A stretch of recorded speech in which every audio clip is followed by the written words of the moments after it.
All right, it's the Big Fat American Rock Show. I'm Zach Martin, and today for Rock Bio, we have Vivian Campbell. Vivian Campbell, today is your rock and roll biography. Tell us who you are.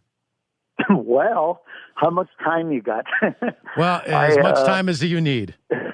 I have a rather colorful resume. Let me work backwards.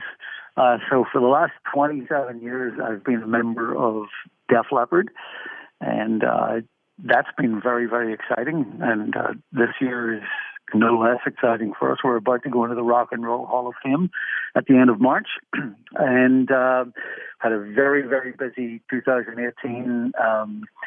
Doing a co-headline North American tour with Journey, sold over 1 million tickets in North America, a bit around the world, actually, Japan, Australia, New Zealand, UK. And, so that's great. Now, when I'm not working with Def Leppard, I'm working with Last in Line, which is my project band. A very serious project band, because like I said, when I'm not working with Leppard, I'm pretty much doing shows or recording with Last in Line, and we just released our second album, appropriately titled 2, because it really does sound like a band's second album to me. We really find our sound with that, and we're very pleased about that. That came out on Frontiers Records on February 22nd, and we're doing live shows around the country to promote that. And so going back further, I was in Whitesnake version 37A for about 15 minutes back in the late 1980s. That was a lot of fun. Prior to that, I've done records with a band called River Dogs. I've done records with Lou Gramm from Foreigner. And I was part of the original Dio band for the Holy Diver, Last in Line, and Sacred Heart albums before I got fired back in the early 80s. And in fact, Last in Line is the remnants of the original Dio band. Right now, it's only Vinny Appice, the drummer, and myself who are the only two surviving members. But we did start that project about a year after Ronnie Dio had passed away with Jimmy Bain, the original bass player. Jimmy unfortunately passed away in 2016.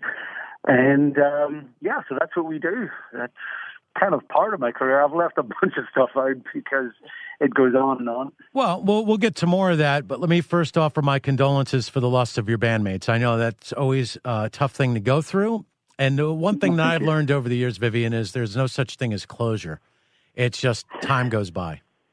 Yes, indeed. And we at Last in Line, we still remember Jimmy every show we play, and we dedicate a song to him, and he's always there with us, indeed. Well, I do the same sort of thing. I worked with Scott Muni, who used to work at NEW back in the day. You might have met him, the old guy with the gravelly voice playing Def Leppard on the radio here in New York City. And I don't think there's a day that goes by where I don't think of him or mention him or laugh about something that we did together.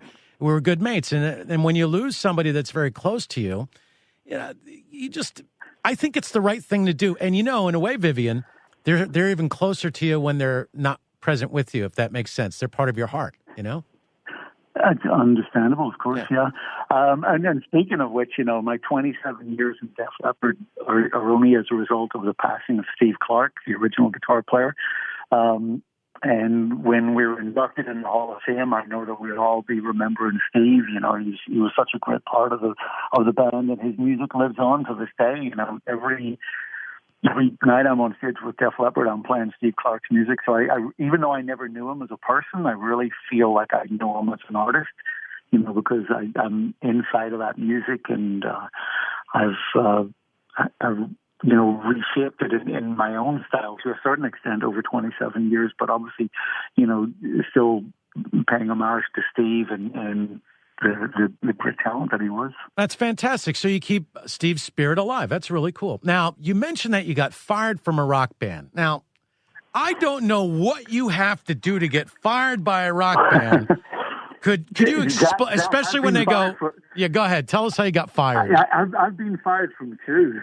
All right. One wasn't enough, and two consecutive ones. Well, I was fired from the original Dio band, and a couple of years later, I was fired from version 37A of Whitesnake.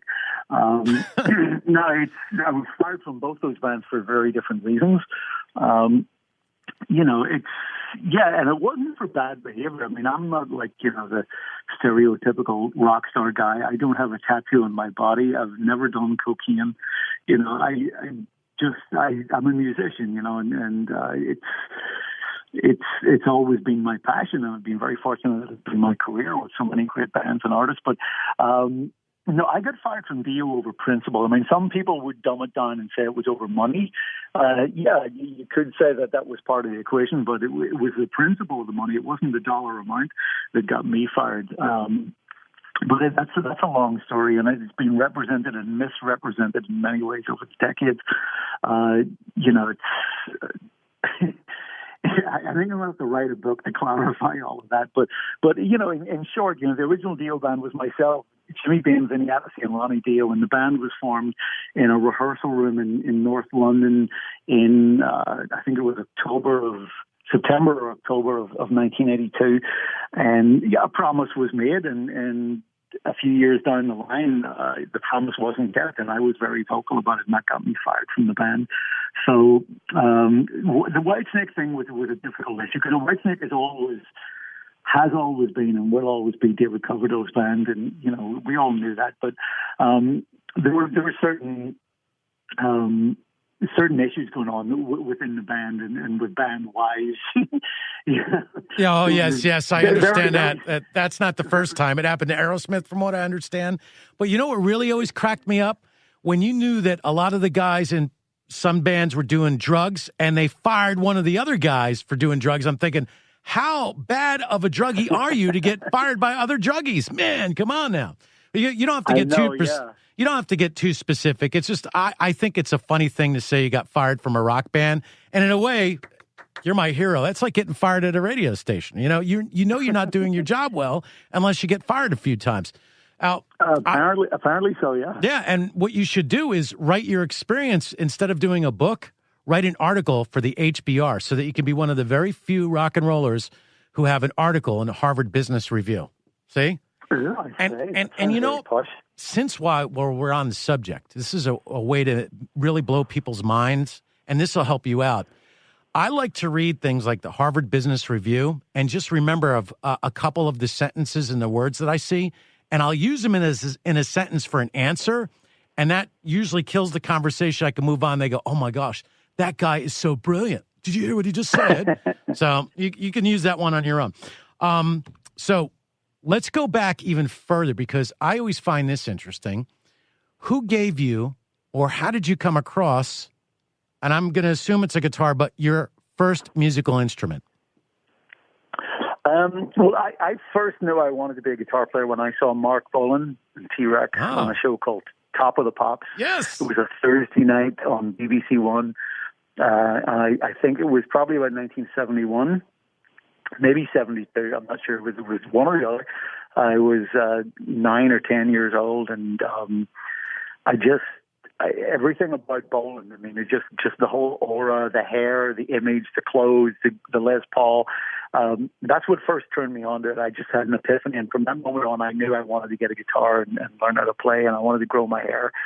And it took a few years after that before I actually did get a guitar. I kept pestering my parents, and I think after a couple of years, they realized that I was serious. And I will give a shout out to my dear departed father, who was my biggest fan. I mean, he really believed in me when nobody else did, And I remember one night he came back and he had this little acoustic guitar, and that was the first instrument I ever had, and I kept badgering him for years afterwards, and eventually he enabled me to get an electric guitar and an amplifier and so on and so forth. And then in later years, when I actually was with Dio, doing the Holy Diver tour, our first tour, I remember my father flew out to a bunch of shows, and he just used to like to have his all access Lammy and just hang out and be at the side of the stage. And that was great. And my first ever gold album was for Holy Diver. And my father was also called Vivian.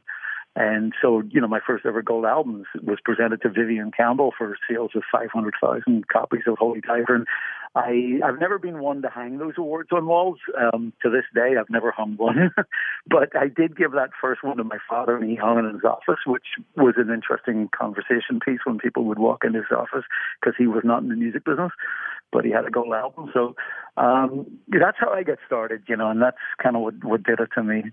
I got a feeling your dad, Vivian, would go to the local pub and tell the girls that he was a guitarist for Dio. No, he wouldn't go quite that far. Because I know I would. He was the original Vivian Campbell, which you can't argue with, That's good.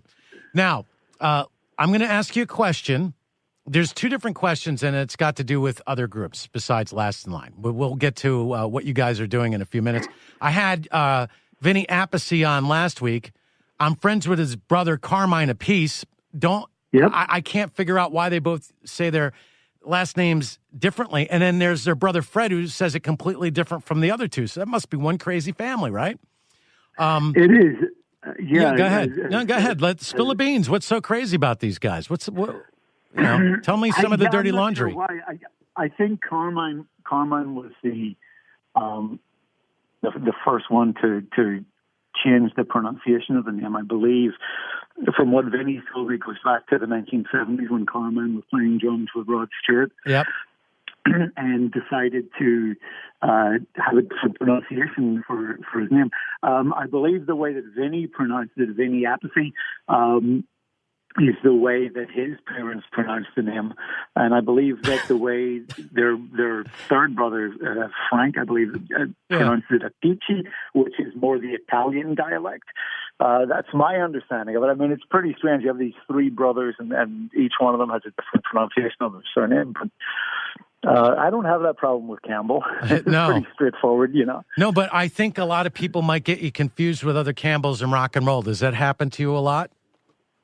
No, actually, it doesn't. There's not that many. I mean, there's Glenn, of course. There's Phil Campbell, who played guitar with Motorhead for a while. Mike Campbell, who is currently with Fleetwood Mac, and of course with Tom Petty and the Heartbreakers for decades. There's only several of us that I'm aware of. Yeah. There's not many Vivians, though. I'm certainly the only Vivian that plays guitar that I'm aware. What you guys should do is all take the 23andMe or the Ancestry.com to see if you're all related to the Rolling Stones. Now, let's talk about the other music that we're going to get to. Man, I kind of slipped my mind because I had a good question and I forgot it. You know how that goes. When it comes to Led Zeppelin, how long did it take you to realize that Led Zeppelin was a great cover band? You referring to their blues influence? Yeah, it could be. I mean, you take Led Zeppelin 1, 2, 3, and a few others, and you listen to those songs, you realize, well, that was Willie Dixon over there, and that's Robert Johnson over there. Memphis Minnie is When the Levee Breaks. So I thought that was pretty interesting how they were able to, I asked that. The same thing of Robert Plant, and he goes, "They're not covers, they're interpretations," and he kind of got mad at me. But I gotta ask. I mean, they are the world's, to me, one of the world's greatest bands, and I love Led Zeppelin. I can't tell you how many times that I've gone down to St. Mark's Place and gone to the Physical Graffiti building just to take a picture, and I also passed by Electric Lady Studios, which is on 8th Street. Which is a fascinating place in New York. But back to the question I asked you, when did you realize that that's what they were doing? Not until later years, I did a blues album in 2004 or 2005, a bunch of blues covers. And for about a year preceding the making of that record, I really kind of immersed myself in the blues.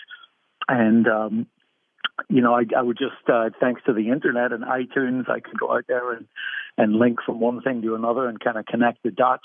The blues has always been a big influence for me because my first actual guitar hero, the first album I owned, the first concert I saw, and the first guitar player I tried to emulate was a guy called Rory Gallagher, who was an Irish blues guitar player, blues rock, and Rory his big hero was Muddy Waters. But I'd heard the name, I'd heard all these names in the past.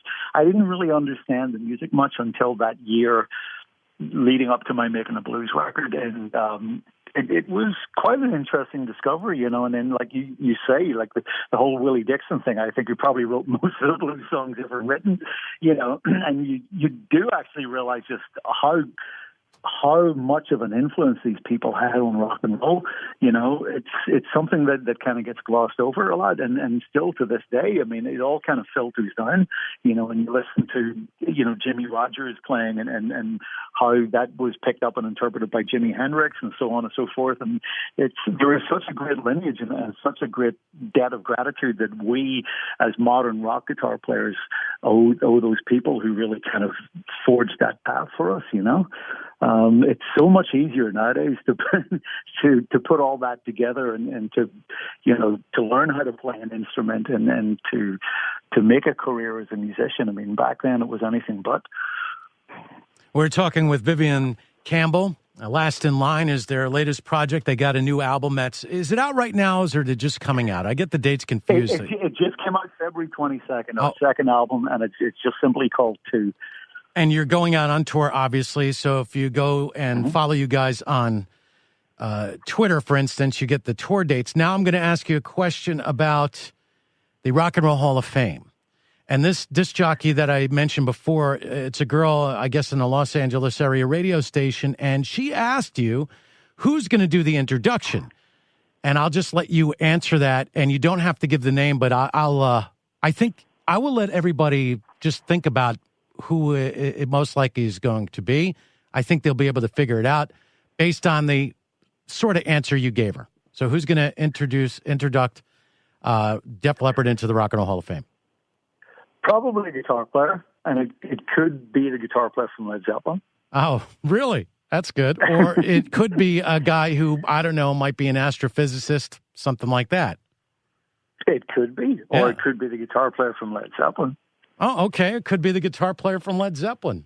Or it could be the other guy. Who knows? But or it could be someone else entirely. Or how about, you know, I think maybe you should rethink this and get John Paul Jones to do it, because I think bass players, they always get lost in the shuffle. Poor bass players, they don't get any love, right? This is true. John Paul Jones in particular, I think kind of got lost in that shuffle. Okay. All right. So maybe it'll be Robert Plant, you know. Well, yes, but just don't let on that you know that a lot of the early Led Zeppelin were cover songs, because he'll get upset about that. And he'll tell you their interpretations. I won't bring it up to Robert. I will not mention it. All right, Vivian Campbell. Now, here's one of the big rock and roll debates that we've had at the kitchen table many times here in the United States. I don't know if you have a position on this, but when it comes to Van Halen, are you a David Lee Roth Van Halen, or are you a Sammy Hagar Van Halen? David Lee Roth, no doubt. David Lee Roth. You didn't even think twice about that. All right. No, I mean, that was part of the original character of the band. There was a humor in early Van Halen that came across in the music. You know, and that was essentially Dave Lee Roth's input on that. You know, he wasn't a tremendous vocalist, but he had a tremendous style and a unique character and personality. And that was as important to the early band as Eddie's guitar playing and Alex's drumming and Michael Anthony's bass playing. I mean, they were a great band, the original band. That's not to detract in any way from Sammy Hagar, who's a remarkable singer. And what they did with Sammy was different. I mean, it was good, but it was different, and it was a little more mainstream to my ears. It was also, you know, not just Sammy's influence that changed the sound of Van Halen. It was also around the same time that Eddie discovered a keyboard, you know, which is all well and good, but I preferred listening to him as a guitarist. So, you know, that those two elements definitely reshaped the sound of the later Van Halen, but I'm very much a fan of the early band. What is the favorite song that you've been part of in the recording that you would say, hey, Vivian, what's your favorite song that you've ever recorded? What would that be? That's hard to say. I haven't always been very happy with what I've done in the studio, although that has changed of late. I mean, in the last few years, I'm very pleased with my playing and my performing and my writing. And the latest Last in Line album, the 2 album, I think is some of my best playing, and certainly some of the playing I'm most happy with. I remember like all throughout my career listening back, and thinking, gosh, I wish I could have done that again. I could do it better or whatever. That's part of the Virgo in me, I guess, never being satisfied with stuff. But it was also sort of a lack of confidence. And, I think when you're a younger musician, you're still always trying to emulate other people. Like I was always trying to emulate my heroes. Rory Gallagher and Gary Moore were my 2 biggest influences as a guitar player. And, so it takes a while for you to feel comfortable, or for me at least, it took me a while to grow into my own skin and to be comfortable and confident with my playing. And I certainly am right now. I mean, I feel like I'm really very much where I need to be as a musician, as a guitar player, and I'm more than happy with this Last in Line 2 record. I think that's a great way to think of those kind of things. I got a confession to make. I never listen to any of the interviews that I do with people, ever. I just do them once and put them up online, and I never hear them again. I don't want to hear myself on the radio. The voice tracking thing bothers me. I don't want to, it comes back to when I was a young broadcaster. I used to work with this great disc jockey, Mark Coppola. You might have heard of the Cope. And we would take our air checks, and I was going out with my girlfriend at the time. She became my wife.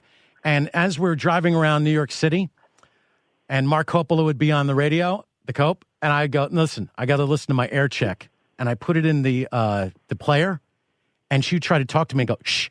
Do you know she almost broke up with me because I was so focused on listening to my air check? So after a while, I just gave up on listening because any improvements that I could possibly make were not going to happen. I was just as good as it was going to be, so I gave up on that. But I just wanted to share that just to let you know you're not the only one. I can believe it, yeah. I'm Absolutely. looking forward to seeing Last in Line. I can't wait. I know that you're going to eventually get over in the New York City area. When you do, I'd like to have you guys stop over at the studio, and we don't even have to do any interviews or anything. What we could do is hang out and have pizza and just start busting on people. It'll be a lot of fun. Would you like that? Yeah. I'm done with that. Absolutely. Yep. Yeah, completely different. And don't forget to follow me on Twitter. What's your Twitter handle? I don't know. Oh, all right. I'll take care of that. I'm personally not on Twitter, but I know Last in Line's on Twitter and yes, Facebook it is. and I'll all that stuff. But it's at Last in Line. And there's all kinds of great videos. You can sample the songs. So Twitter at Last in Line. The album is on sale via Amazon. And I do believe I saw that it's available on vinyl, right? Am I right about that? It is, yeah. I mean, a lot of people like vinyl, Yeah. Gotta love it. $1 billion industry. And guess what else is coming back, which is good for Def Leppard? Cassettes. What's that? Cassettes. Oh, cassettes, really? Wow. Everybody listened to Def Leppard on their cassettes. They were their first real cassette act, Def Leppard. I mean, I did have all the albums. Ooh, I was just thinking, you guys, Def Leppard is the reason why MTV became successful. And I remember my sister going, did you check out these guys, Def Leppard? And everybody thought that Def Leppard was hotter than pepper pudding.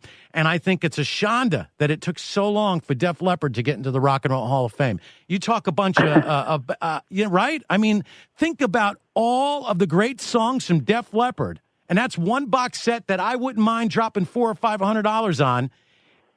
It's amazing. And the fact that you had to wait this long to get in the Rock and Roll Hall of Fame, my humble opinion, shonda. But I'm glad you're going. I can't wait to see Jimmy Page induct you into the Rock and Roll Hall of Fame, or Brian May, or how about Paul Rodgers? Or if you want me to do it, I don't think I'm busy that night. I could do that. Paul Rodgers. That sounds like a good one. Yeah, I can make that happen for you. I could make that happen. All right. Well, thank you very much, Vivian. It was certainly a lot of fun talking to you, and I look forward to seeing you in person when you come through New York. We'll have that pizza. The beer's on me. Oh, do you watch Father Ted by any chance? You ever seen that? Oh, yes, I've watched Father Ted. All right, yes. This is fantastic. Yesterday was the anniversary of the death of the guy who played Father Jack and Father Ted himself. Yeah. They both died in the same day. But I think that is one of the funniest, underrated comedies of all time, Father Ted. Sure, it's Mad Ted, It's definitely Mad Ted. Definitely. As you know, I'm quite, what did he say during The Milkman, Pat Mustard? Dougal says, as you know, I'm cynical, right? Oh, that was it, or something to those effect. Just a funny thing. All right, well, take care. God bless. Nice one, Zach. Keep you well. Bye-bye.